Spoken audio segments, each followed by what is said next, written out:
right, folks, we're going to call tonight's board meeting to order. We thank you for being patient with us. Renee, if you would show all board members present, and if you would join us in the Pledge of Allegiance. Pledge allegiance to the flag of the United States of America and to the republic for which it stands, one nation, under God, indivisible, with liberty and justice for all.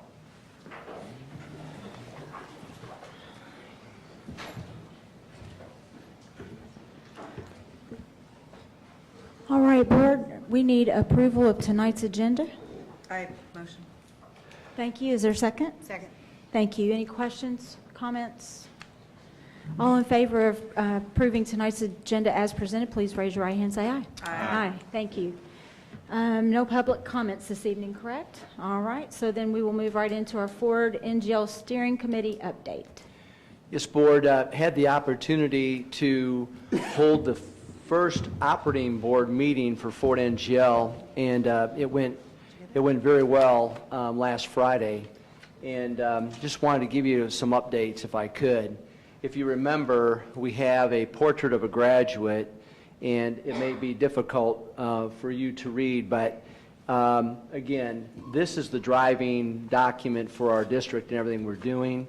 It's all about our students. It's developing those pathways to success. We have the acquire, achieve, aspire, and you know the acquire is we want them to acquire those career or work ethic skills that are necessary to succeed. We want them to achieve academically, so all of our literacy and numeracy initiatives. And then aspire is giving them all those direct workplace learning experiences. So just wanted to remind, there's a back page to this document which I did not include, but it goes into greater detail, but it's really the guiding document for what we do. I think that also it's important to know that we have key long-term outcomes identified by the group, create a positive and robust learning environment for students and staff that increases student achievement, school district performance, and provides students with the academic and work ethic skills needed for post-secondary success. Students graduate accepted to a post-secondary opportunity, and we're recognized as a leading contributor to the talent development pipeline, meeting the workforce needs in the region. So those are those long-term outcomes that we as a, remember, the steering committee at the time of about 80 are who developed this.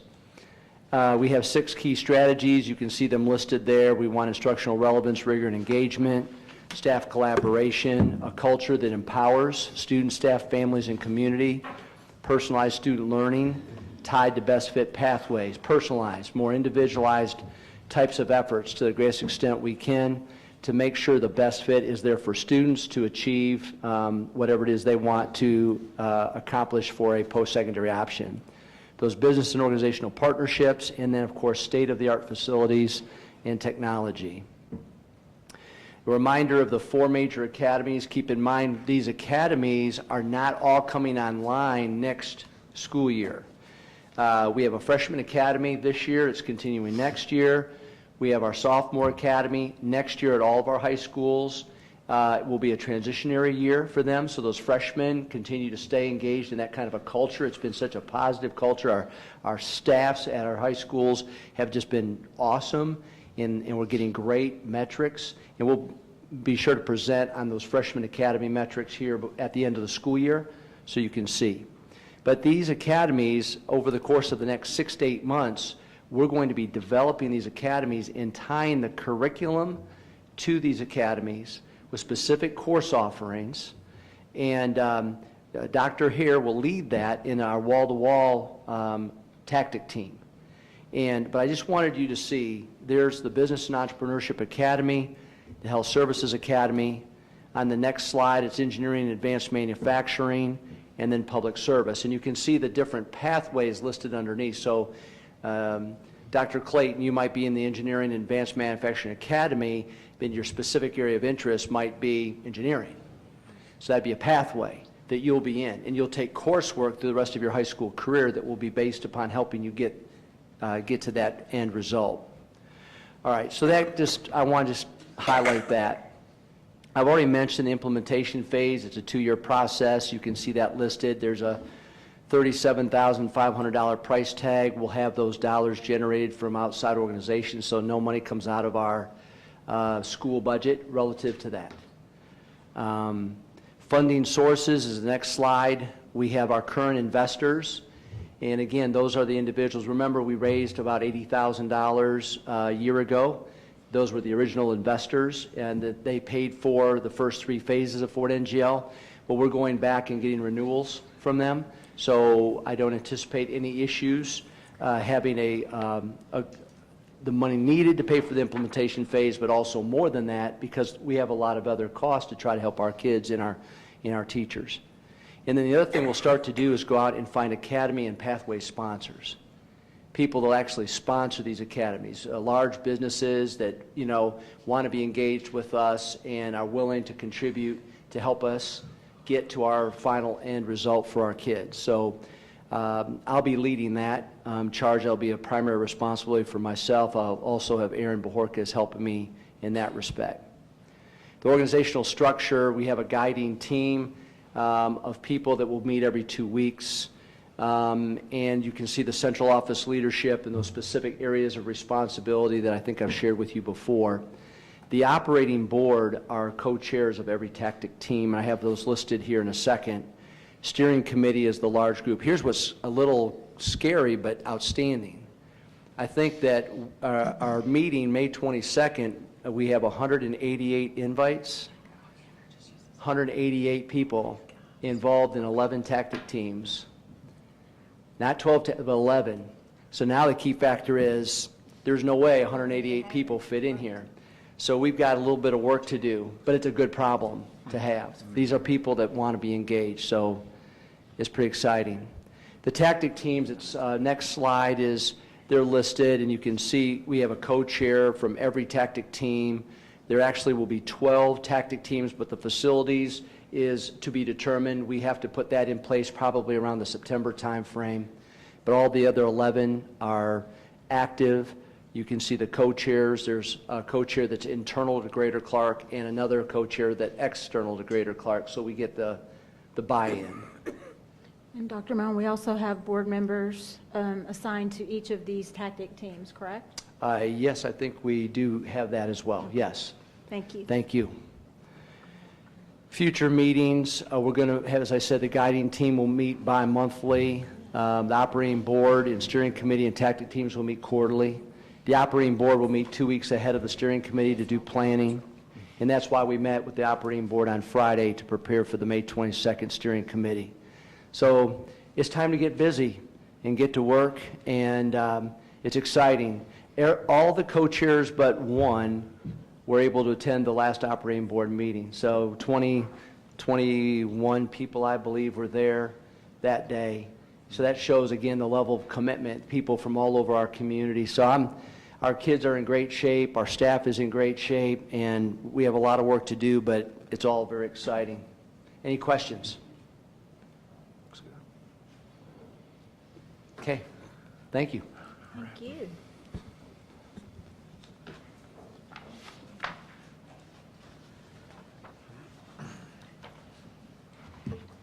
All right, and next we have some updates or discussions about meet and confer agreements. Yes, Board, thanks for allowing us to be here. And actually, Ms. Mullins is going to do a majority of this presentation. Board, there are 8 groups that have meet and confers. These are basically their fringe benefit documents. And you know, HR is kind of a new responsibility for me, and as we were going through some things that need to be updated, just to be real honest, realized that this had not been updated in many, many years. And a lot of it was being implemented a little bit differently than it was actually written. So we actually took a huge spreadsheet, put it up on the board, some newspaper print, and we said, what's the benefit for this group? And it was maddening to see the differences.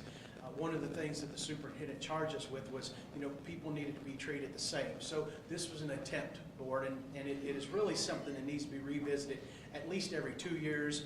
We may need to revisit it every year. There were a couple of things that we didn't quite get to, like holidays. Like some groups have 10 holidays, some have 12, and we don't have them specified what are the 10. So there's still some work that needs to be done.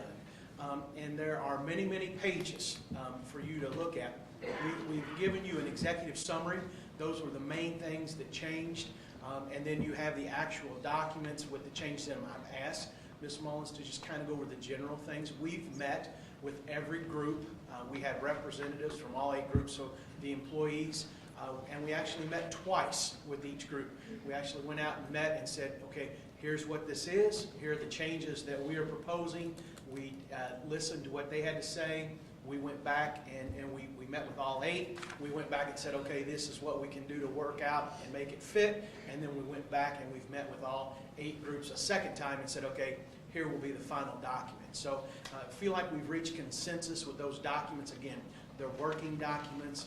I would ask that when we come back in June, we'll actually take a formal vote or make a formal recommendation. So certainly let Ms. Mullins, if you would please, kind of go over the highlights, and if you have questions, if you would send those through Dr. Mellon, we could do our best to answer them over the next 2 weeks, but we would bring this back in 2 weeks with a recommendation that you would approve of, so we can move forward with the fringe benefits documents.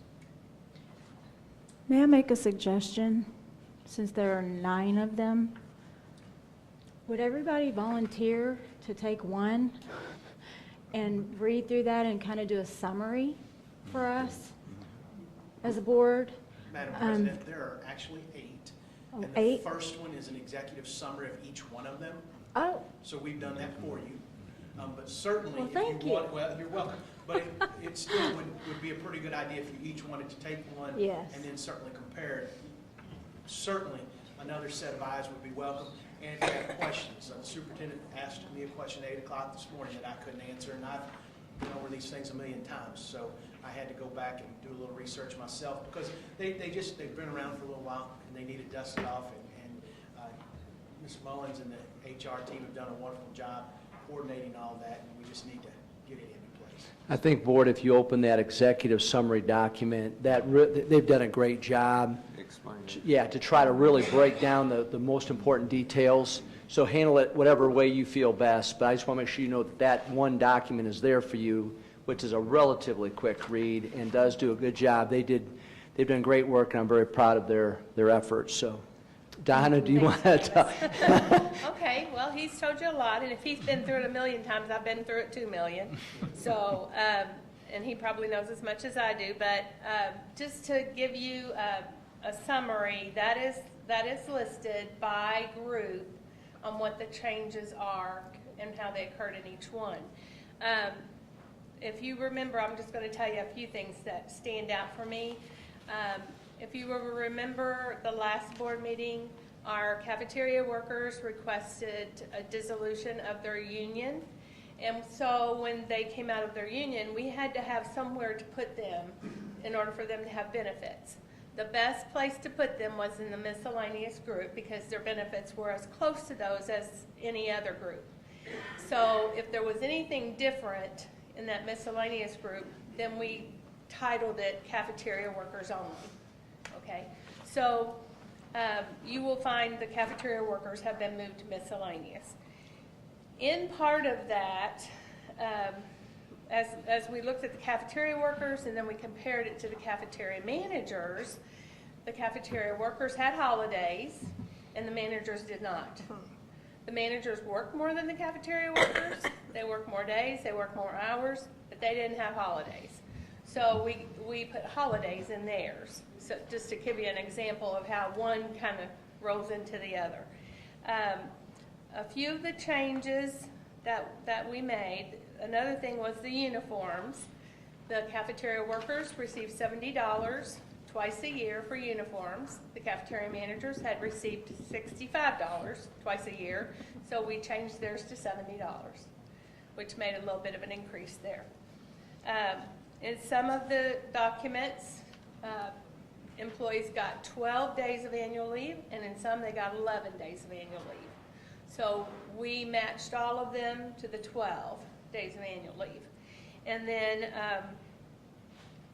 for the cabinet members, rather than taking mileage on their cars, we arrived at a $3,000 vehicle benefit for them, and then they will not claim mileage from this point on. That's about 6 people who will get that benefit. And then life insurance, was requested through the principals and the assistant principals. They were covered at a low level, similar to other groups, and they made a request that their life insurance be increased. And life insurance is actually the cheapest benefit you can buy. So we went to our carrier and asked if they could increase that benefit, and they charged us a little bit to do that. So for the groups of principals, assistant principals, their administrators, their life insurance was increased a little bit. And then their severance, their retirement severance, when they go out, their severance was increased from $2,000 to $5,000 because we just felt like $2,000 was not enough for that group who literally puts in 12 hours a day. So we increased that a little bit. On the other side, so that you'll know when you look through everything, bereavement leave was made the same across the board. The days didn't change so much. They got 5 days for immediate family, and they can take 3 of those the first 10 days after a death, and 2 of them the first 30 days, because we ran into several people who have family members in California, and it took a while to get them back. So we changed that in all of them. Workers' comp, our documents allow employees to take their regular salary for up to 90 days, and we lowered that to 65 days. They sign over their workers' comp benefit, and they get 100% of their pay for 65 days. Group health, from this point, once you approve the documents, we will only have one plan for all groups, from administrators through everyone. And that will be the high deductible plan, and they will get a $750 HSA contribution for single and a $1,500 for family. Accumulated days, and a couple of them was a max of 120. We changed that to 90. The people who already have 120 will not lose those days, but if they use them down below 90, their new maximum is 90. Okay? And all new employees coming in after the approval will be 90. And then there's a 90-day orientation period that most of our bargaining units have that we added to the clerical meet and confer. And that's been working out very well. So that's most of the changes. I think the things that we made to workers' comp, to group health, and the accumulated days will offset the cost of the other things that we added. It's hard to tell till you really go through a year with that being in their document. But I believe that it will offset it. One more thing that I've noticed since we put all of the documents on board docs is that we do have some salary schedules that we can take the half steps off of. We have people in every group, and some of them are no longer on half steps, so there's no sense to keep half steps on there. So I'll be working on that between now and the next board. Anybody have any questions so far? You probably will when you make it through the documents, so if you just address Dr. Mellon, we'll try to solve that for you. Okay. No questions? Good summary. I did have a chance to look through the executive summary and a couple of the packages, and do we have any idea what the cost is going to be to the corporation once all of these are put in place? And I know you said we'll have to get into that, but can we have some? I do have a cost for the plus side, Okay. but like I said, a lot of this on the Right. negative side is going to offset that. The total cost I came up with for everything I told you tonight is $62,000. Okay. That's if all of the I did break it down. You want to break down? Well, maybe in email or something, but Okay. not. Okay. So that's if all of the meet and confers are approved, that would be It's an approximate. ballpark cost. Okay. Okay. Let us send that to you, because what makes it difficult is like that retirement benefit, for example, going from $2,000 to $5,000. So that's a $3,000 cost. If 2 people take it 1 year, nobody takes it the next. So some of that fluctuates, that would be a little bit difficult, but we've got it broken down and would send that to you. It's the right question. It's just hard to, we've talked about it, and what's hard is you can't define the end. We don't know what to take at times, so we can show you how we arrived at that cost. That's a ballpark amount. And just so you know, we work closely with Dr. Dykel and Ms. Geltmaker, have both reviewed this with us too. They've been part of the team. We finish something, we bring it over and say, hey, will you guys take a look at this? One of the things, board, just so you know, there are a couple of groups that have different types of health insurance. We've grandfathered those people that are 29, 22 people. So we grandfather those types of people. And then what started this, ironically, is when we approved the steps last year and we added to the top step, we got to looking at this, and there were about 29 people that weren't going to get anything. So we had to go back and look at the salary schedules, and that's where all of this started. So a little bit of that cost, Mr. Pavey, is there was a group of employees that we use a lot, and they had it took 30 years to get a $2 increase per hour. So we compressed those. They'll get it a little bit faster. They would have gotten it eventually, but they're going to get it a little faster. So there are some things like that we had to do. It just wasn't fair. I don't know how else to say it to you. And it was just some things that we felt like we had to tweak. But we'll send this to the board as a breakdown. And that's why we wanted to give you a couple weeks to digest it and look through it. I think too, board, that's important. I think there were 39 different salary schedules or something of that nature. So, that's an issue. And the other thing with collective bargaining laws now, this whole idea of salary schedules, when you can't necessarily guarantee a salary schedule over time, and then people look at salary schedules and they say, well, geez, if I start here, then I'll end up here. It's a challenge across the district that, and part of us are thinking about market value for certain job classifications. To hire certain jobs to be competitive to the market, we need to have a certain wage or salary.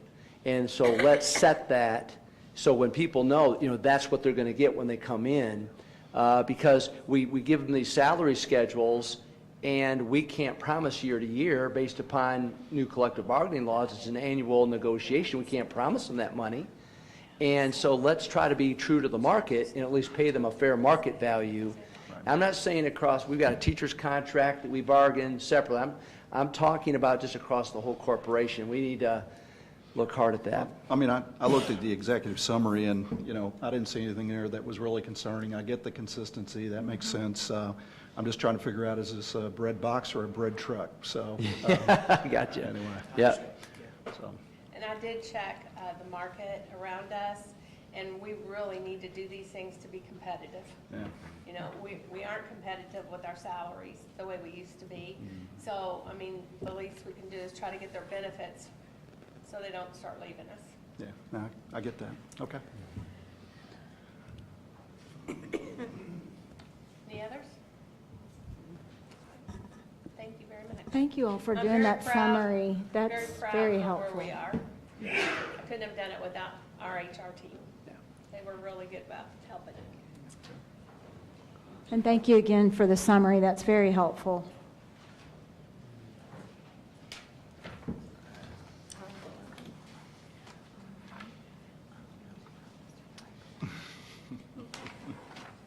We don't have policy review tonight, but I want to make sure there was, Dr. Mellon, do you remember from the ISBA region meeting? There was a big policy change. I just wanted to make sure that, because I don't know when Neola's going to be coming to see us again. Will it be before July 1st, since there's so many legislative changes? Well, there are a bunch of changes. So I tell you what I'll do. I'm going to give you my book. I've shared it. Did I you? shared it with them. Okay, I Yeah. highlighted the ones that are really impactful to us. So I'll just email you maybe the Senate bill number, so we can get to work on implementing those, because they take effect July 1. And with our schedule, 30 days, 60 days, we'll probably need to get on those. Thank you. All right, Dr. Sir, doctor. Dr. Doctor. Hello, Board. You change it. We're looking at the general fund for April. Nothing exciting happened. We're paying our bills. We collected 5.6 million. We paid out 5,000,010. Basically, if you look at the bottom right-hand corner, our cash balance is now 600,898 is what we're projecting in the general fund. Okay. Debt service, really no activity for April except for one income for 36, so we're showing 1,786,000 is the cash balance there. Pension, in April we had local option income tax, so now you'll hear that for the next several funds. We're looking at 197,000 cash balance on that one. There was no activity on that one. Capital projects in April, we had no income come in, so we're living off of our tax anticipation warrants and cash balance that we started with. So we're projecting right now about 115,000 cash balance, and depends on how we spend the money, but hopefully it'll be 115 or more, not go into the red. Transportation for April, we have local option income tax, receipts from extracurricular, so we actually received 72,884 in revenue and spent 384. We're projecting a cash balance of 1,252,000. And Dave, don't get excited about that. It's not going to be there because I'll move that out. Bus replacement fund, April, no activity as far as income. We spent 50,235 for the contracted drivers. We're looking at about $172,000 cash balance there. And the rainy day fund, we're sitting at $5,154,000. So, does the board have any questions? We're paying our bills. That's the main thing. I'm happy. Board, I would just like to reiterate a couple of things. This is estimated cash balances. If ever all the expenditures and revenues continue to stay consistent for the rest of this calendar year. So that's the number that's being shared with you.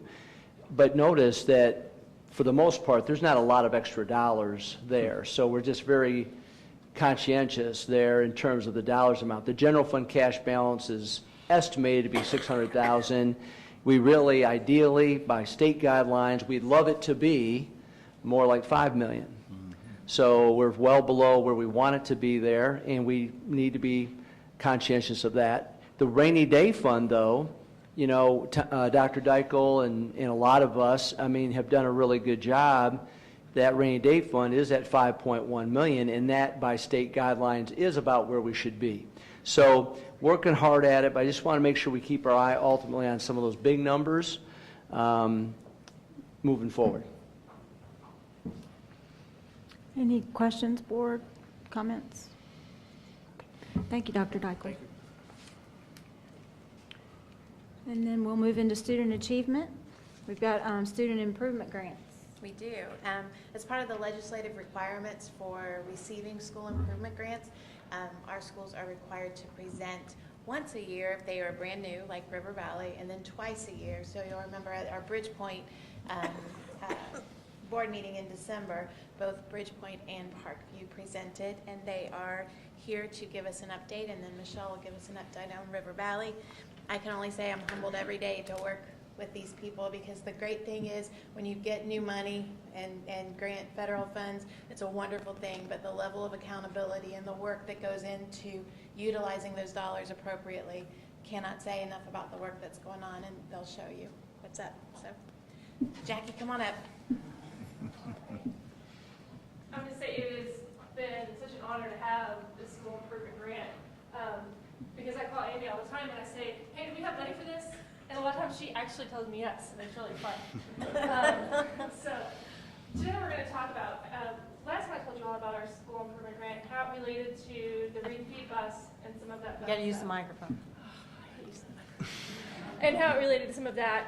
And our outreach component with the literacy side. Today we're going to talk to you about our behavior data and how that has shown improvement through some of the things we've been able to implement. So starting out, if you look, restraints and seclusions. Mind you, we have two EH units at our school, but this year we have had 58 restraints to this point. Last year at this time we were sitting at 132. Seclusions, we're at 43 this year. At this time last year we were at 127. As you can see, that's a significant decrease, and it's one that I'm very proud of. To give you a little caveat with that, the first quarter, 27 of those restraints occurred. So now we're looking at these last 3 quarters, I mean around 10 a quarter, which having 2 EH units, that's not unacceptable for us. Looking at our discipline log entries for the 2016-17 school year, we currently are sitting at 198. Last year we were at 448. The year prior it was 258. Our Swiss data, same thing. This year we're sitting at 181. Last year we were at 505 and 332 the year prior. And then one more with our data side. The suspension data. I pulled this off yesterday. We're sitting at 44 out of school suspensions. Last year we were sitting at 61 at this time. Our in-school suspensions were at 15, and last year we were at 26. Now, all of this being said, the question is why? What's the difference? I know that I could take all the credit and say that I'm magic and I just came in and fixed it all, but that's not the case. If you want to go on to the next slide. We have had a lot of training this year for our staff on de-escalation strategies. We have a wonderful resource in our self-contained unit. Her name is Ellen Williamson. She is fabulous. Her and Ms. DeFore came in and did a series of trainings with our teachers on helping stop the kids from getting to that point where we're having to write referrals, where we're having to restrain, where they're not able to control themselves. Then also with that, we can present all day long, and if our teachers don't buy in, it doesn't happen. So all of the credit goes back to the presentation, the way that that was made, and then how it was received by our staff. Our staff took it and ran with it and said, we want to make this happen, we want to make this work, and they've seen the results, and so they've bought in 100%. We have implemented composure corners, which you'll hear about them here in a few minutes. Composure corners are a place where our kids can go and they can soothe themselves, they can calm down. They've learned these strategies. We have fidgets, we have water bottles and squishies, and they learned through social skills time how to utilize those times. So it's not a place to go play and have fun. It's a place for them to go and be able to get composure, to calm themselves down. Sometimes we have one in the office. Sometimes I'm like, maybe Ms. Diaz needs to go to the composure corner at this moment. But along with that, we've had weekly social skills lessons for all grade levels where the kids have learned these calm down situations, these coping skills, these self-advocacy ideas. We've had parenting groups that have centered around Love and Logic, which is a curriculum that we purchased through the SIG grant, and then also a trauma-based care, because we have a lot of students who've had some major trauma in their lives, and helping parents help their children deal with that trauma. We had about 6 parents that came throughout that 6-week period on a pretty consistent basis, and that was ran by Olivia Huggins, our social worker, and she had 2 interns from the University of Louisville. We have lunch bunch groups where this year was done a little bit differently, and we want to revamp that for next year. But it was an opportunity for kids that were really struggling in certain areas to meet with the social worker, go over some social skills. Like say maybe they were having trouble at recess keeping their hands to themselves. Or we had a group, and now don't be surprised, we had a group of 5th graders that were girls that were arguing. And so helping them problem solve and work through that, and learning how to be friends and understanding that friendship has boundaries and all that stuff. Mentor Buddies was a really cool thing that Ms. Keywood implemented, and it's where we had about 30 participants from our staff, maybe 25 participants from our staff that were hooked up with a student that was struggling. And those students then met weekly with them. Sarah Grace was one of them, and she was so sad when she left us because she had to leave her mentor buddy. But they have a weekly commitment to those students where they touch base with them, they do an activity with them. We had a Christmas party, all kinds of fun stuff, but it was that they know somebody cares that they were there. Ms. Huggins, our social worker, has been able to dedicate time to all of these activities, and having her there through the SIG grant has made all the difference in the world. Making sure that we're utilizing her the correct way to be able to be therapeutic and work with. Now, Ms. Rice, Glenita Rice, we were able to secure her for some site-based therapy, but then what she adds to our plate as well is that now Ms. Huggins can also do some therapeutic groups because she can supervise her with all the rules and regulations. Ms. Huggins can now do that with her supervision. Then, culminating, we did a literacy night. Now, when I got to Bridgepoint, they were talking about the literacy night, and the book they picked was The Magic Finger. And they ordered that last year, and I'm like, the Magic Finger, what are we going to do with this? I don't even know what theme we're going to do with this. And my teachers immediately stepped up and they said, hey, let's do coping skills, because it's all about this little girl who doesn't have coping skills, and she turns people into animals. So our whole night was focused on coping skills and getting self-control. And the parents had so much fun. We came and we made all kinds of we made therapeutic bottles where they had glitter and glue and all kinds of fun stuff. It was a mess in our gymnasium. We did stress balls, and we were able to tie it back to this book. So it was a really fun night, and it was something that not only our kids needed, but our parents need as well. Now, the next slide is, I'm going to let them tell you about it, because they are just really, oh, don't tell me it cannot be loaded. We worked on this all day today.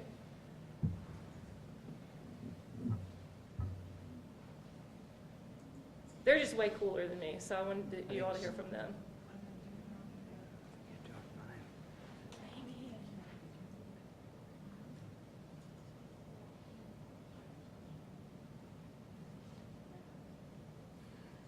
You just click on it. We will send out the link. Yeah. Oh, man. All right.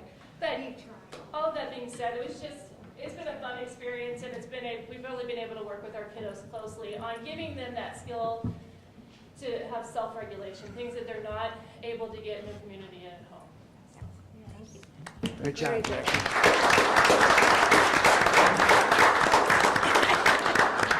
Mr. Stewart? Come on down.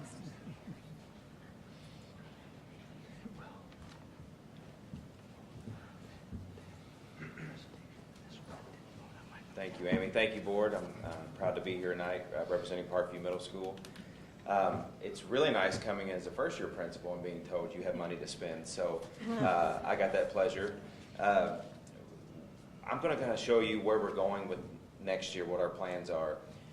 This year we started English Language Arts and Mathematics Academies at Parkview Middle School. And one thing we like to do as a leadership team is always give our teachers and students the why of what we do. We started these because of a need for professional development for our teachers and students in our instructional frameworks and helping our teachers become better prepared to do our daily math reviews, to get the support and resources they need from our math coach. We had our first one, I believe, in October, 3 hours long of math professional development. It was a hit. I mean, I remember driving home, I called Melissa Bauer and Carrie Howe. They both worked together with our math department, and I was amazed at the job they did. The teacher feedback was excellent because it was so focused on what they needed. So that is something we want to continue as we further along in the 5 easy steps to a balanced math program. We're building on conceptual math. The grant helps us with that because we get to buy conceptual things that we need, and you never realize that pieces of plastic are so expensive, but they can be. So we want to continue those, and we're going to expand on our ELA. We're having our second ELA Literacy Academy, and again for them it is just on-site training with our literacy coach Barb Tull, and using our guided reading. We bought LLI kits for our impact reading groups in our 6th grade to help them building their comprehension skills, and again we bought $30,000 worth of LLI kits, and we have used them daily in our building, and we're showing growth on our STAR scores for those students. So that's a resource we could not have purchased without our SIG grant. So on the next slide. Oh no, we missed. Okay. Something we want to start this upcoming year is a new teacher orientation program and support system. As new teachers come into a building, you forget when you were a new teacher, you didn't know how to use the grade book. You didn't know how to email. All these little things we overlook. We want to start a system and a framework for them to come in, and we'll train them on using PowerSchool. How do you enter grades? Where do you find all these assessments that we've built? How do you use Google? There's so many new things that they need to learn how to be a member at Parkview Middle School, what are our expectations, what are our frameworks that we use in ELA or in mathematics so that we can train each one of them so that they feel competent in their skills and they feel the support that they need. And then we'd also like to pair with a veteran teacher who has been at Parkview, knows what we do, so they can meet monthly with them and just ask questions, support them, go visit classrooms, see other teachers teach as well. The state used to have a program for mentoring and they would pay stipends, and that's no longer in existence. So with that SIG grant, we hope to be able to pay those teachers a stipend as well. The next thing we're looking forward to is building the foundation for project-based learning. Dr. Mullen spoke earlier about our Ford Next Gen. It's an exciting time to be in Greater Clark. As a leader of a middle school, we're trying to build capacity for project-based learning as well, so our students, as they reach high school, they know how to do this. They've been there.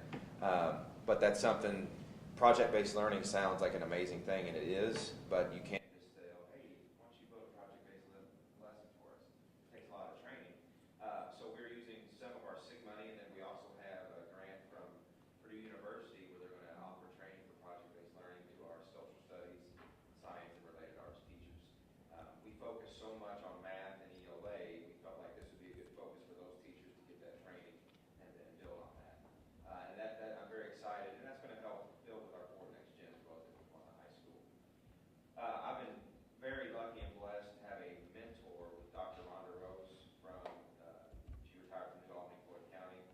It's interesting, I did my student teaching at Scribner, and she was the principal there at the time, and now she is my mentor at the principal as well.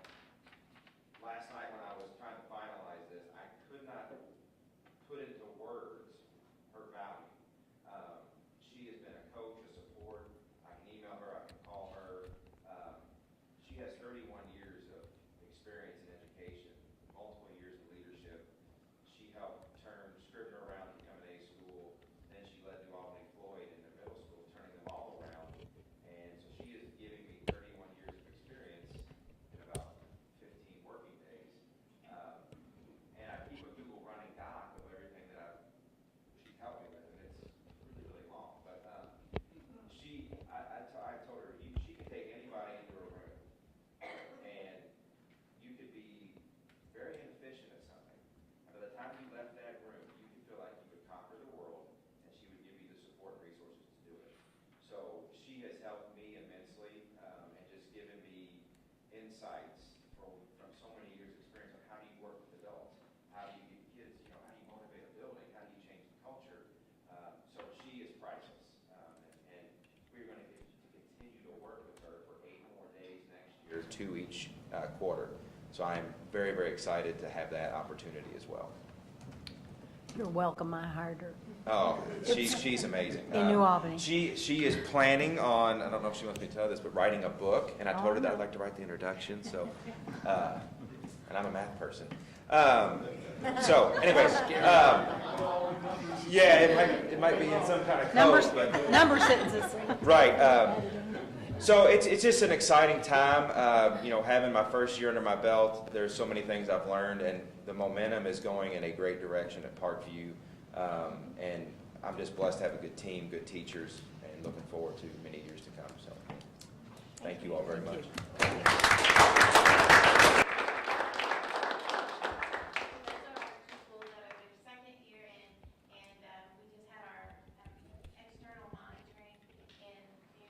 Thing from the 50,000-mile high view is that we're seeing the transition of the training into practice in the classrooms, and you can't ask for anything more. It's just incredible. So with that, I'm going to turn it over to our first year, River Valley. Thank you. Good evening, board. Dr. Mellon. Ditto. Thanks. Okay. Thank you. What I will tell you is, it is the perfect storm. We've heard a lot of great things that are going on in Greater Clark County, and I cannot say that enough. What we were able to do with becoming cohort 7 is we were able to learn the lessons from our colleagues that went before us. And so our plan closely mirrors those. I'm not going to go back over what Jeremy said about math and language arts. I mean, we were funded at approximately the same level they were, and this has been the planning period for us. This semester they allowed us to put this all into place, because while $1.3 million sounds phenomenal, it takes, as she said, it's a lot of time to put that, and what's the right thing, because it's not about how I want to spend the money or how my colleagues want to spend the money. It's about what's best for kids. And we all come to the table with different ideas, and so we want to look at, we've looked at 3 parts of our plan, and that's our staff. We received the grant because the state recognizes with the school improvement that capacity is built through the teachers in the classrooms. It's where the rubber hits the road. You've heard all those analogies, and it's true. And so using the lessons learned from our Parkview friends, we also followed along with the guided instruction and literacy, but we looked more at guided instruction and what that means, that gradual release model for our staff and our students. And so we've had 3 academies, or will have by the end of the year. We have one coming June the 5th. And then numeracy, balanced math is an initiative in Greater Clark, so we weren't out looking for the next new thing. We are supporting balanced math. We brought in the national trainer, and we were able to invite our colleagues from across the district to come in. So building that capacity for everybody. I like to share. I like people coming in, love to talk to people. I know you might not know that. But so we had people in. We've had 2, well, we're going to have the other one next week to work with principals and just make sure that that capacity is met. That's the greatest thing for staff. We get a lot of things at Inch Deep. We've got to go a mile deep with this. You know, we need to say, here are the resources that you need. Here's the time that you need, and we're going to put our money where our mouth is.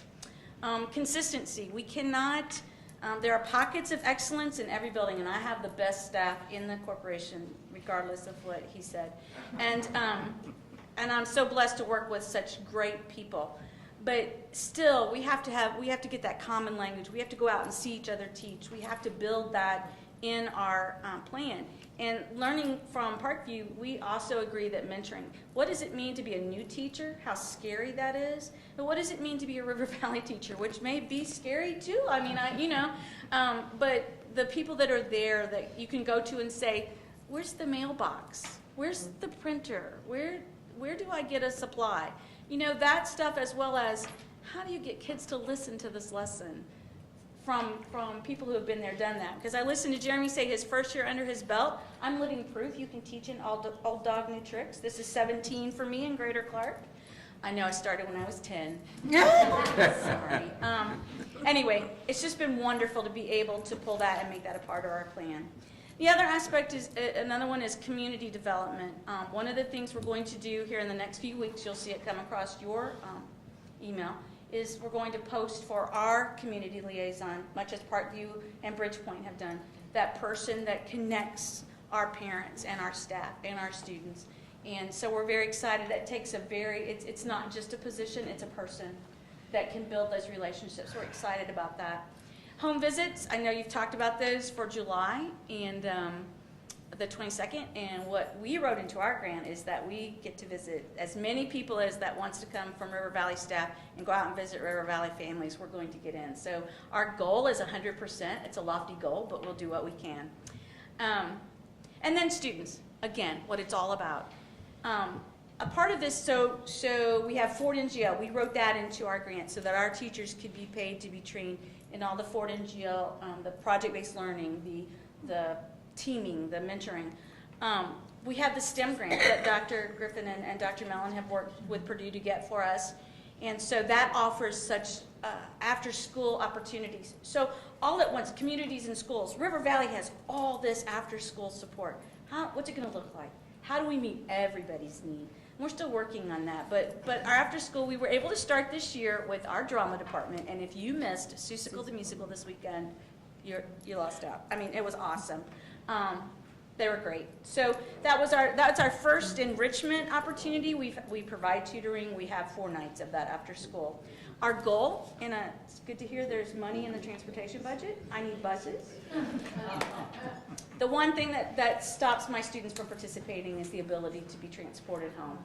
Families work and they can't get them. So That's what we're looking forward to in the next year with this 4 years of all this money. Thank you.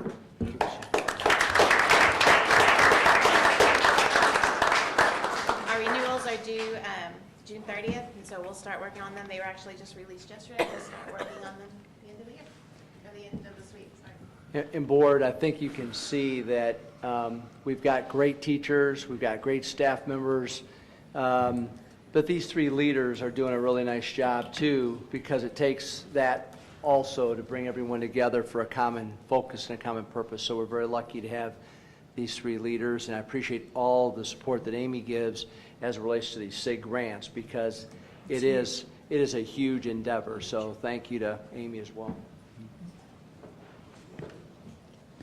Good evening, Board. I'm happy to share some information with you tonight about our ELL program, and I would like to introduce December Smith. December is our new ELL coordinator, and she's a former teacher at Pleasant Ridge. And we've recruited some extra special guests to be part of our presentation here tonight. So I'm going to let December share with you some information. Good evening, Board. Dr. Mellon. So as she said, I'm December Smith. I've been also working for Greater Clark for 17 years. I started with Miss Michelle Dyer at Pleasant Ridge, and it's someone's birthday. So I've worked, in several buildings, and I have this new journey that I'm on. I'm 5 months new into this, the ELL coordinator for Greater Clark. I have with me here Mrs. Robinson and her 5th grade students. And she's a teacher at Pleasant Ridge, where she and I share the honor of teaching 5th grade ELL students. They're going to present to you some inquiry-based learning projects that they've been doing. Hi, I'm Stevie Robinson, and I teach 5th grade at Pleasant Ridge. And the 4th 9 weeks is a research topic, and I heard about it on Pinterest, and I said, what if you could learn about anything you wanted? I was like, do I have to click it? Okay, I'm sorry. So Google gives an hour, and they tell their employees that they have to research anything that they want. They can come up with different ideas and anything that interests them, and then they say, well, productivity will go up. So I thought, well, if students are given a choice of what they want to research, they'll probably work a little bit harder. So Genius Hours is what we call it. So each day for writing, instead of writing, we have Genius Hour. So it's not just do whatever you want, but the first one is they had to choose a topic, and the next one they had to do the pitch. And I'm going to introduce this young lady to do the pitch. You can go to the next slide for her. Hi, my name is Rachel. I'm a 5th grade student at Pleasant Ridge. I speak 2 languages, Spanish and English. Shown here are my 3 base questions. This helped me focus more on more And she thinks apples, her nickname is apples, and she likes apples, so she was trying to have a hard time trying to decide what she was going to present, so she decided to present apples, and so that's what she's doing her presentation on. You can just keep going for a second, sorry. A little bit further. I was thinking we had a lot of time, we really don't, so I'm like, Okay, and then third, we had to research, and they had to make an ABC chart with information about their topic. I came to literacy development, and Leslie Pendleton was telling us about this Smeckens ABC chart, and it was so cool. And so Zach Garaya, he actually did Clash Royale, but we're going to let Ms. Dora talk about her ABC chart.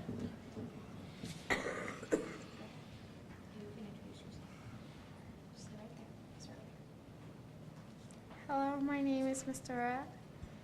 I'm a 5th grader at Pleasant Ridge. I speak 2 languages, English and Arabic. I enjoyed researching my Genius Hour topic, Egypt. It took a lot of researching, but the ABC chart helped me. Here are 3 examples: Arabic, Bahar, and Cairo. So on hers. And then fourth, they had to choose what kind of presentation they wanted to do.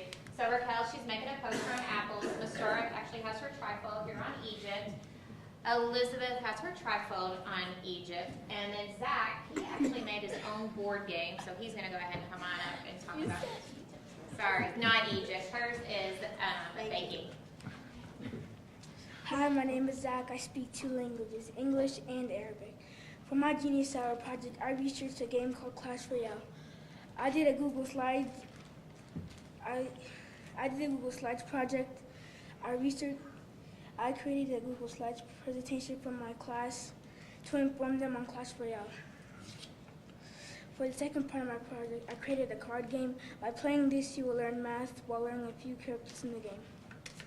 So he made a board game, and then he has little pieces where they can play against each other, and he came up with his own board game, and it's kind of like a memory game, so that way he could come up with it. Very industrious.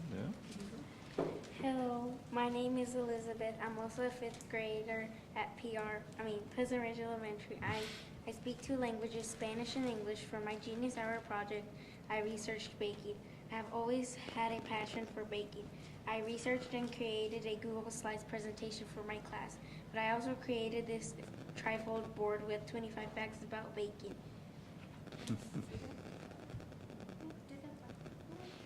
One interesting baking fact is that German cake is not from Germany.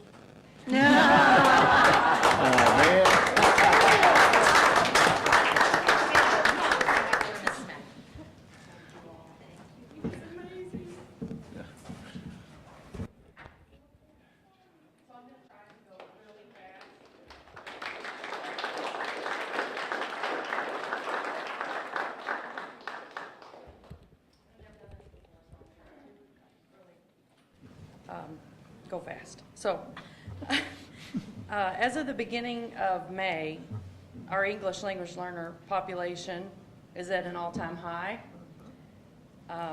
We have 1,148 English language learners in Greater Clark County schools. This is 128 more ELL students enrolled in Greater Clark County schools as compared to last year in May. This is a chart displaying the majority of the languages spoken besides English. Spanish is at 961, and that's 43 more than last year. We've had a drop in the number of Arabic speakers by 25 from last year. We have 12 Mongolian speakers. There are 2 more this year. There are 2 more Mandarin Chinese speakers with a total of 21, and the language is, this next language is pronounced Gujarati, and we have 13 speakers currently here at GCCS. We have 35 languages spoken here in Greater Clark. That's pretty amazing.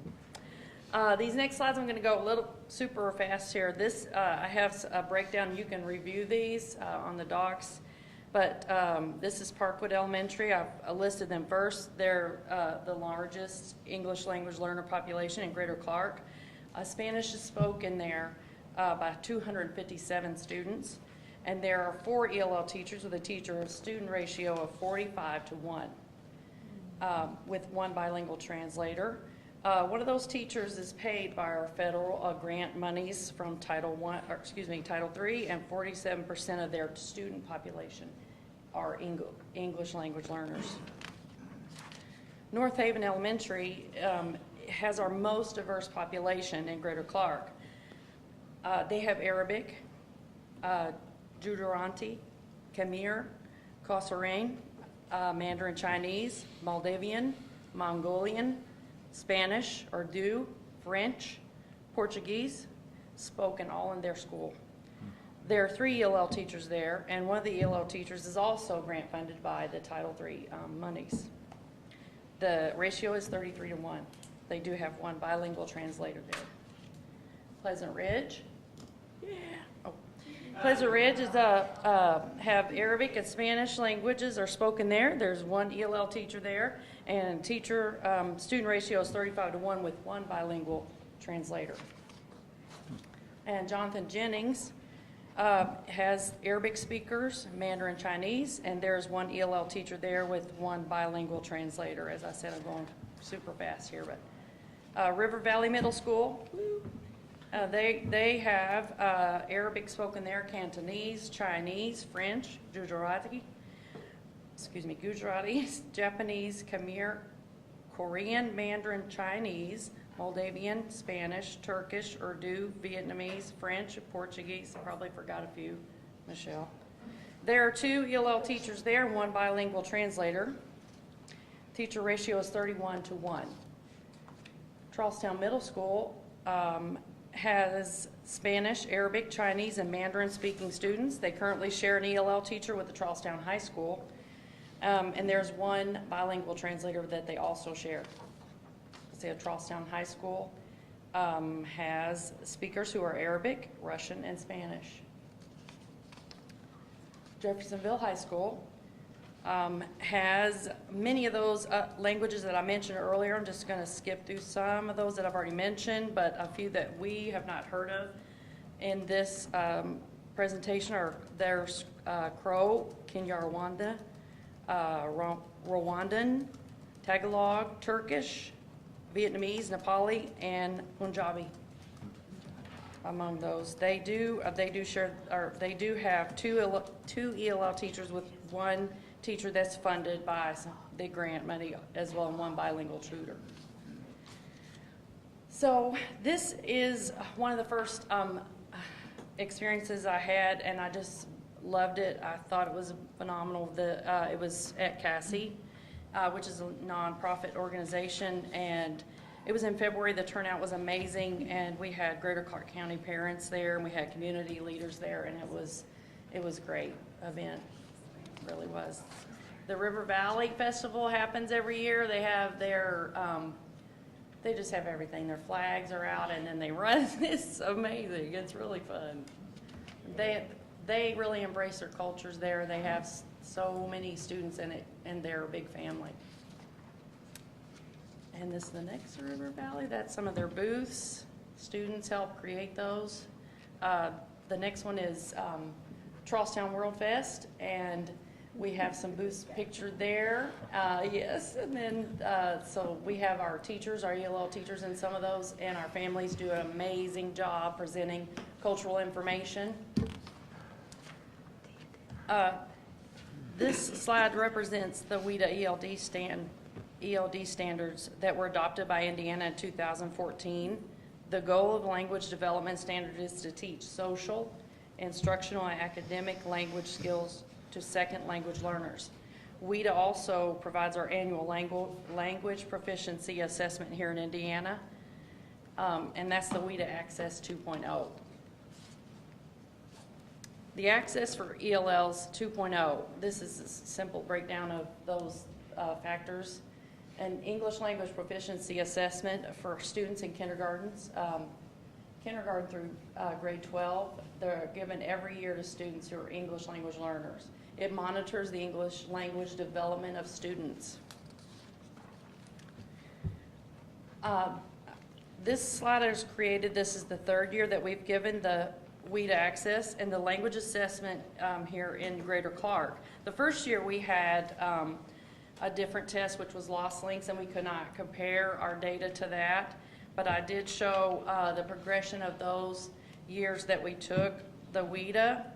I want to mention, I want to keep stressing this, a very high number of ELL students in Greater Clark across the state tested fully English proficient and exited the ELL program. The ELL leadership and the IDOE, they determined that the scale of scoring that they used in the past was not rigorous enough to compare to the college and career readiness standards. So therefore, a team of the educators and the Title III leaders analyzed and changed the scoring scale to what it is now, this year.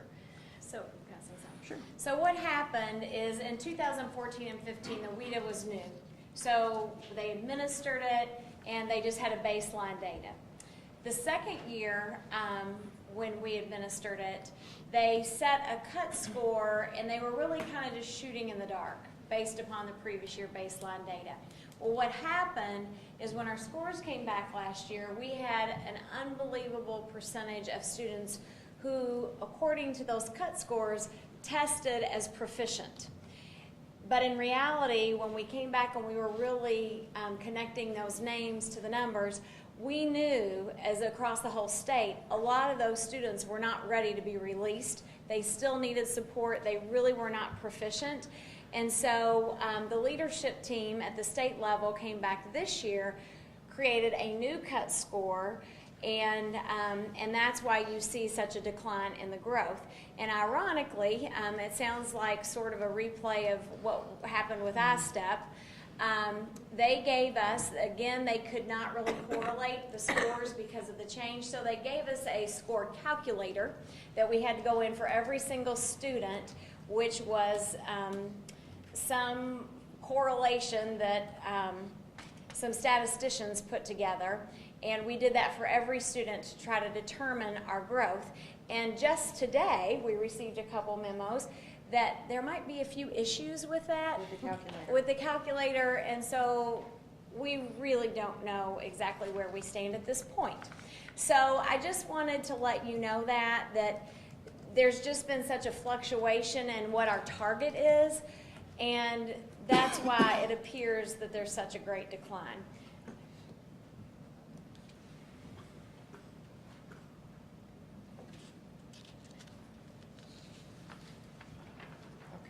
Okay. So this is a chart, and I did use the calculator with the overall student growth. You can tell in the green, some of the percentages are lower, but like we have discussed, the cut scores are really affecting a lot of things, and the change is not having to do, it's not correlated with instruction or amount of time in service. The impact is especially evident in the upper grade scale, the grades, upper levels. So that's where the greatest impact was felt. So I think that we're going to have another change again in cut scores because they really have to fine tune it. So that's what I expect. This next slide's what they showed when we went to the ELL leadership, and it does show that the content standards and assessments, the expectations they did grow, and that's what we would like for you to know, that we do need a balance between those content standards and the ELL language assessment. They need to be equated so that we don't have people, not succeeding. So that's why they have changed. So schools need to ensure that the ELLs receive the support that they need for success, and they don't exit too early. There are many reasons for those, for the scores to have changed. It depends on how long they've been in the program and received ELD instruction along with their core content. This is a fresh start. It's a new baseline for growth. So when we go back to ELL department, the leadership department happen next, make decisions on that. This is these are the pie charts that show, and if you look at it, we are on track with Indiana. It shows that we have the same percentages in this. We do have 46.4 at levels 3 to 3.9. The tiny little slice, that's 5 to 6.0, and that is when an English language learner becomes proficient in the state. So we actually had a higher percentage in that area than the whole state of Indiana. So they were at 2.3 and we were at 2.7. So that's a yay.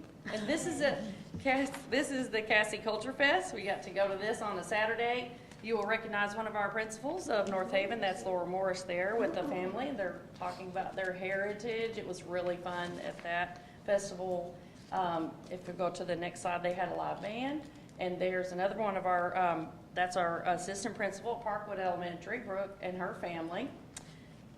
It was really, really fun, and I'm really happy to be a part of those things, see everyone in the community getting involved with those kind of things. And we do have good turnouts at those functions. I would like to thank you, board, for letting me come up and talk about the program that I have a great passion for, and I hope to see it grow, and I want to serve the learners. I just really love it. So thank you all, and I want to thank Mrs. Robinson. She's a great teacher, and my kiddos, they're awesome. So thank you.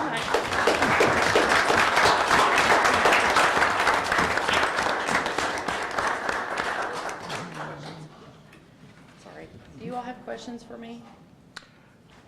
Just thank you for all you do. Thank you. Board, What do you say? I think what's just really important too is these are great kids, that are just a joy to be around, but the impact they have on all the other students, our native English-speaking students, is tremendous. And I think we don't fully always understand that. And then the staff that we have that's working with these kids and their level of passion, desire. December, we have a multicultural tactic team, and December is a big part of that. And it's special to see what's happening with the diversity within our district. So we've got a special group of people.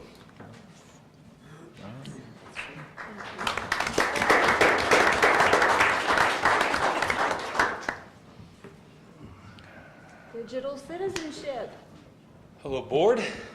I got my timer going here so I don't talk longer than Dr. Hare will let me. All right, so digital citizenship. So first of all, board, I just want to, this is all about a report about a grant that we were awarded last spring. And so I'll tell you about what we've been doing this school year with digital citizenship. So the Indiana Department of Education granted us a grant last year, around $75,000 to help raise digital citizenship awareness and to make us a digital citizenship certified school district. You can see right there on the left is one of our Chromebook Pride posters. It's one of the things that the grant helped fund. If you walk through our schools, you'll see these in our classroom. You'll see them in our hallways. We even had that same graphic as the background on all of our student Chromebooks. Just a nice, friendly reminder about be responsible with their device and what our devices are all about. Digital citizenship encompasses more than just being kind online. It's also all about how to use digital resources to leverage for learning. We're so fortunate tonight to have Jill Cyphers in the audience with us tonight, and Jill is one of our coordinators at the school, as is Scott Hatton, both of our media specialists. And I tell you right now that there is no greater tool in our school system for digital citizenship than our media specialists. And so I'm so glad they're a part of our team and what we have going on. So just to give you a little bit, a small glimpse, and I promise you, these are, I underestimated, but I want to give you a realistic number. We had over 300 lessons on digital citizenship taught across our district and all of our buildings. A low estimate is that at least 8,000 students were taught at least one digital citizenship lesson this school year. We had through close to 50 plus hours of professional development, combined from hours of PD at our e-learning conference, hours where we met for full day PD with our digital citizenship coordinators, including our trip to Chicago, and as well as what our coordinators did inside of their individual schools. It's easy to estimate at least 50 hours of PD just this school year towards making our students and our teachers better digital citizens. And we also had 6 Chicago-style pizzas were eaten during this grant cycle, which is important to know. And so this all started with a pitch back in March of last year. There's some of our grant team that helped write this, and including Madam Hutchison at the time helping us out with that. And Sarah Grace, who is at Charleston Middle School, was our parent who gave us that parent perspective. Melissa Stewart, wonderful partnership with 5 Star and Keisha Seitz, and of course Amy, Jessica Brody. I mean, anybody that would give us ideas about how can we make sure our students are better digital citizens. So I mentioned PD. Every school had a digital coordinator, and we came in for full days of PD. I promise you that picture right there is professional development. We kicked off with some things, everything we talked about, trolls, traps, and people, the 3 types of things that you find online. Trolls, traps, and people. It's like basically a giant game of paper, rock, scissors, and it was a lot of fun. But it was all around how do we lead conversations. Our kids are online, and how do we make sure that they're safe and they know how to interact in a proper way. As I mentioned, we had digital citizenship lessons. Every school delivered those lessons among at least 3 grade levels, and we used Common Sense Media as our main source for those lessons. And so as I mentioned, there's a criteria for what it took to become a digital citizenship certified school district. And through this, we had teachers in every building that received their educator certification, all of our schools have either already received, almost all of them. We have a couple who have applied that should know it within the next couple of days if they have received theirs. And then we, right around spring break time, received our district certification. So we have certified teachers, we have certified buildings, and we are a certified district, one of only a handful of certified districts in the entire state. And there's some of the criteria around that. Of course, this is all about kids, and we are so fortunate that our students from New Wash Middle High joined us on a trip to Layton High School in Chicago. They are a district who, like us, have been one-to-one for 4 years, and they're also a Chromebook district. And we wanted to go and learn from them because of the culture that they have built up there in their high school. They have a strong social media presence.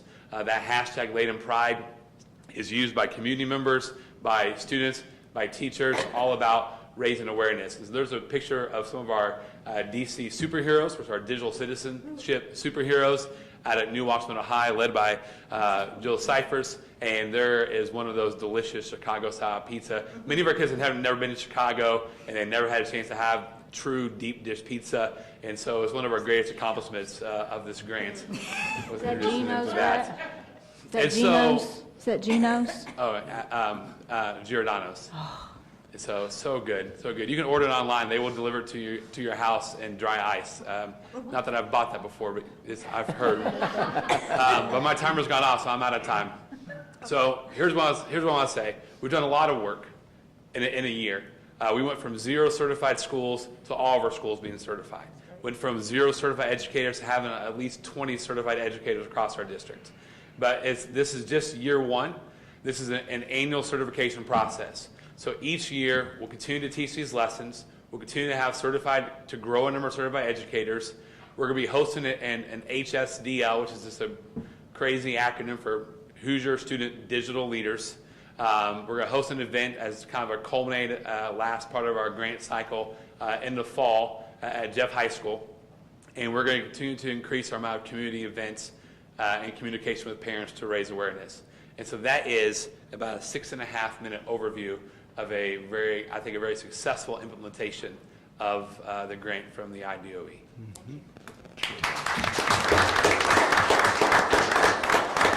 I do have certifications. Not all of our teachers should be here. I thought you were going to say you had pizza. I always had pizza. That sounds delicious.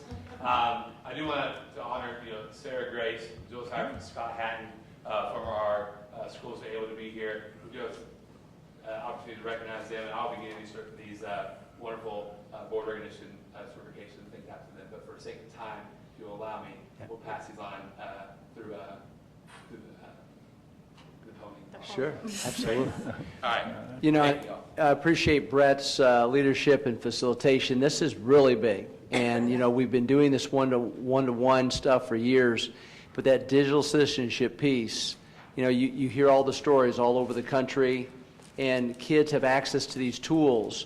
But we all need to really up our game as it relates to how are we monitoring that and how do we teach kids from the very, very youngest ages to be digital citizens. And that's why I love the connection to the Pride program with it, because everything we're doing is trying to start with those preschool kids and try to teach and implement these kinds of concepts. So a lot of work done by everyone. Brett, a lot of staff members throughout the district, very proud of all of you, and it's a great, great start. Good job.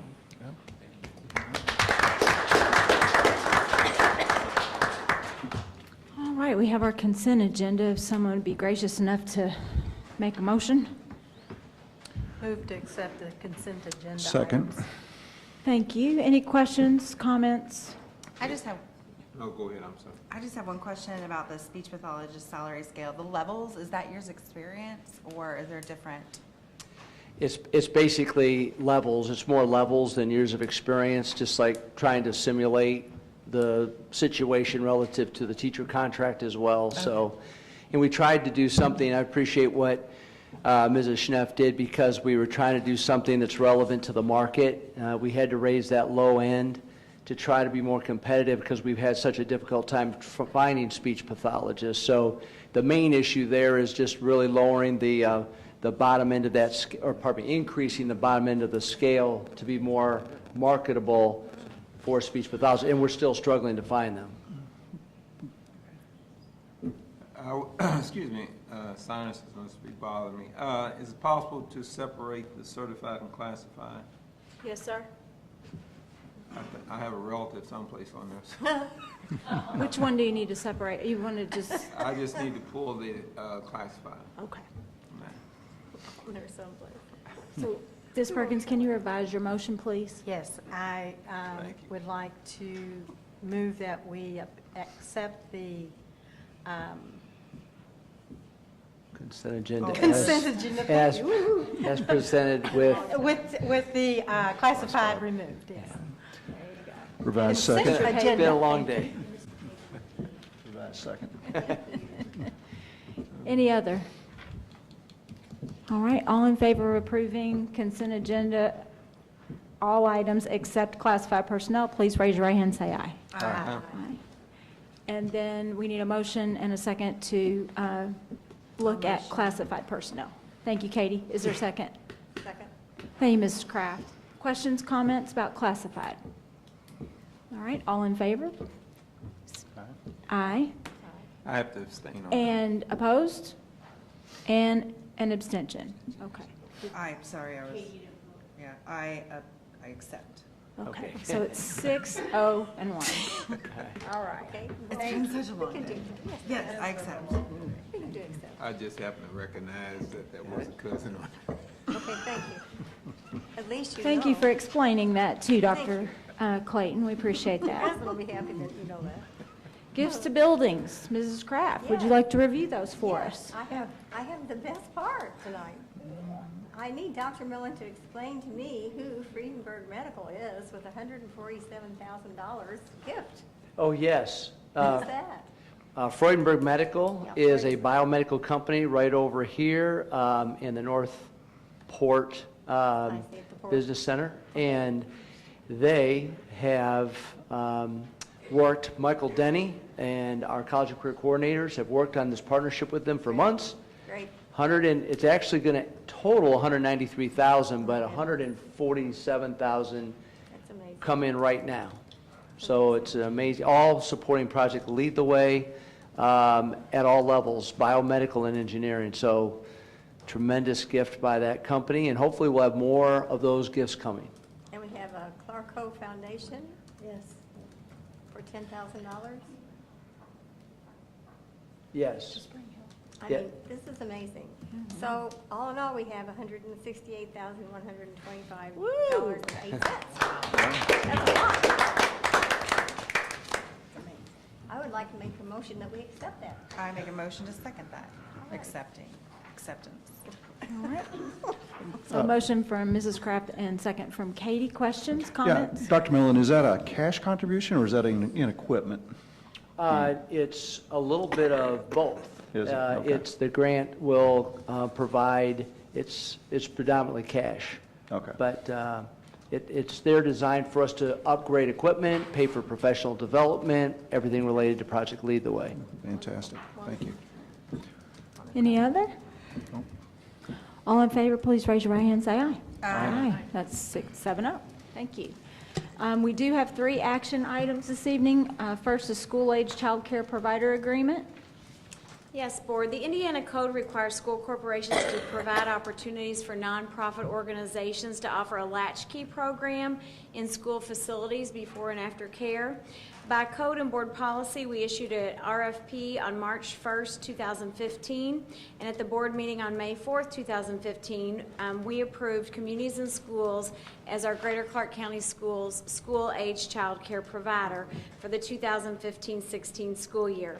The school-age child care agreement included a provision for 2 annual renewals, and this recommendation is for the 2nd annual renewal. Communities and Schools will continue to provide the strong educational component of the program. The rates for 2017-18 have increased from $4,000 to $4,500 per elementary school. This is the first increase in many, many years. Additionally, we're so excited for the first time Jeffersonville High School will have a partnership with Communities and Schools of Clark County, and they will provide a full-time resource coordinator, a dedicated therapist, and related school day programming and services at the rate of $10,000 per school year. The total cost for the 17-18 year is $50,500. Thank you, Dr. Hartledge. Is there a motion? Move to accept. Thank you, sir. Is there a second? Second. Thank you. Any questions, comments? All in favor, please raise your hand, say aye. Aye. Thank you. Let's see, next is 17-18 secondary student handbooks. Yes, ma'am. Our secondary schools have worked diligently to update their secondary school handbooks to reflect either state, corporation, or school policy. Unfortunately, due to unforeseen circumstances with New Washington, we were not able to get, the power outage kind of impacted them being able to get that to us. I'll get that to you as soon as possible so we can approve them at the next board meeting. But we have, as you can see, different tweaks and changes to the various secondary handbooks. So at this time, the superintendent recommends approval of the 2017-18 secondary student handbooks. Is there a motion? I'll make a motion. Thank you, Mrs. Kraft. Is there a second? Second. Thank you, TZ. Any questions? She raised her hand before you did. I'm sorry. Questions, comments? Dr. Griffin, just one, the extra interview forms taken out, why was that? That's a good question. They felt like it was something that they just did not use. It wasn't a form that they were consistently using, and so they felt like they just needed to remove it. I mean, is that how administration feels about it? I mean, I would have thought that would have been a helpful form. But Yeah, well, and it's one of those forms, I don't think we have a district exit interview form. It was something I think Jeff High had in their handbook, but was just not using. I think really it would probably be a beneficial thing if we looked at a district-wide. And I think that's what we're looking to do, to be honest, is we had a meeting up in New Washington Which recently form? as I'm well. sorry. It's an exit interview form. It's when students leave the school, you know, oftentimes they move away and we don't have any opportunity at all to talk to them. Right. But if we do have an opportunity, we would like to be able to gather that data. Oh, yeah. District would So be awesome. we just need to look at a form that would be consistently applied across our district, which we've talked about just recently at New Washington as well. So we plan on, we'll bring that back for our schools to have. Okay, all right, thanks. We still do the exit interview for those students who are withdrawing from school or quitting school, don't we? Yeah. Like Say dropping out? Yes, yeah. drop out. Yep, we're required I to mean, do that. Yeah, that's what, I was confused when I saw that. Yeah, I'm glad you cleared that up. We're not, No. okay. No, ma'am. How long will it take you to do the form? How long will it take us to put a form together? Right. We'll have it ready by the start of next school year, the new form. Yeah. Online would be probably, I mean, with our one-to-one initiative, to be able to have something that we could even have students do online would be ideal. I just think that we need to make sure it's consistent across our district, and that's one of those things that's been done maybe differently at all levels. And I just think we need to put it together and make sure it's consistent, so we can have that ready and be in place for the start of next school year. We'll finish this year with what we've been doing, but we need to have a consistent form for next school year. So you're saying that this would be in a student handbook for the 18-19 school year? Or, I mean, this is 17-18 now, right? So if we're going to redesign the form, would we modify this booklet, or are we going to make it effective? I think if anything, it would be added as an addendum it'd be added as an addendum across our district. Okay. All right. You need a motion? You have a motion? Yeah, we already had one. Any other questions, comments? No? We've been here too long. All in favor, please raise your right hand. Say aye. Aye. 7-0. Thank you, sir. Next is purchase of a bus route and a bus. Yes, Board, Greater Clark would like to purchase bus route 93 and bus number 14W. That's a 2000 Thomas-built bus from contract driver Norma Cooper for a total amount of $9,500. This is a mutual agreement between Greater Clark and Norma Cooper and will be effective upon approval by you. So at this time, I'd like to recommend approval of the purchase of Route 93 and Bus 14W from contract driver Norma Cooper. So moved. Second. Moved by Dr. Clayton, second by Mrs. Kraft. Any questions? All right, all in favor, please raise your right hand and say aye. Aye. Looks like that's 7-0. Discussion items, there are none. No, any board reports or requests? No. Dr. Clayton? What I would like to say is that generally, the people that we need to thank, usually they leave. Is there any way that we can move something up so that it's non-item, board item, so it seemed like we could, say something before we dismiss them? There's a camera. Or what? The camera's on. Are you talking about? Dr. Yeah, Dr. Yeah, you Just talking like about the kids left, we didn't get a chance to say good job or anything. one thing I would just I would like to think that you would feel free to, when a presentation's been made, you might, instead of asking a question, you might want to say at that point, hey, I'd like to feel free, because they'd love to hear that from you, and I'm sorry if you didn't realize that you could do that. So, but anytime, just don't hesitate to let them know that. And I'm sorry that wasn't more clear. No, that's okay. It's, I've just noticed that throughout. Yeah. It's not the first year, through time, I'm thinking, seemed like before we dismiss them, we should say something. Mm-hmm. I don't like to say, good job, and to a seat. Right. Yeah, absolutely. Yeah, just, when they're done, just speak I'll up. do that next Yeah, time. say whatever you would like for the presenter. Any further, any other reports, requests? All right, so then, no public comments, correct? All right, Dr. Clayton, you have a board comment before we get ready to adjourn. No, he does not. No, There are no I'll comments. pass tonight. Okay, thank you. No, I'm good. Mrs. Zolman? Just the meeting in Seymour was a nice meal, and we learned a little.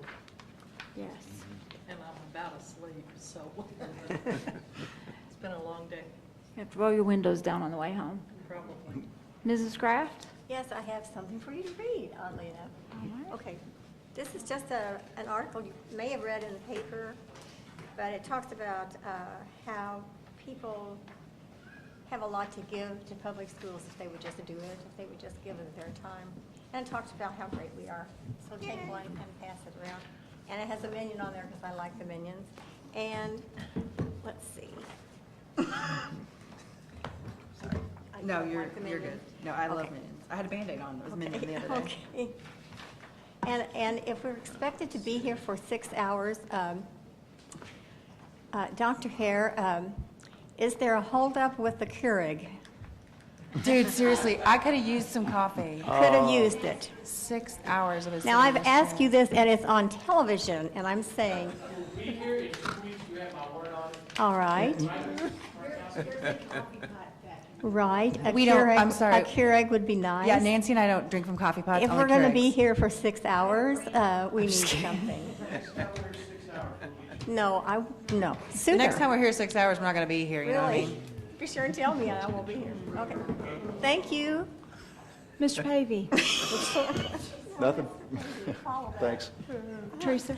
Yes, last week was a very interesting week, a lot of different meetings, a lot of different things, but I guess probably my highlight was being able to attend the NJROTC Awards Banquet. If you haven't had a chance to go to one of those, board, please do. The looks on those kids' faces when they get their award and their parents are there, and it's just really touching. And we had a lot of award winners. It's a great program. Yes. Dr. Mellon?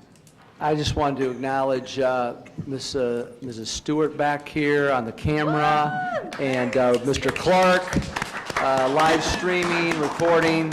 Appreciate Mrs. Stewart is in a new position. She's doing an outstanding job at Charlestown High School in the radio and TV teacher role, and very proud of her. Thank you so much for everything, and Mr. Clark, thank you for your support of Mrs. Stewart as well.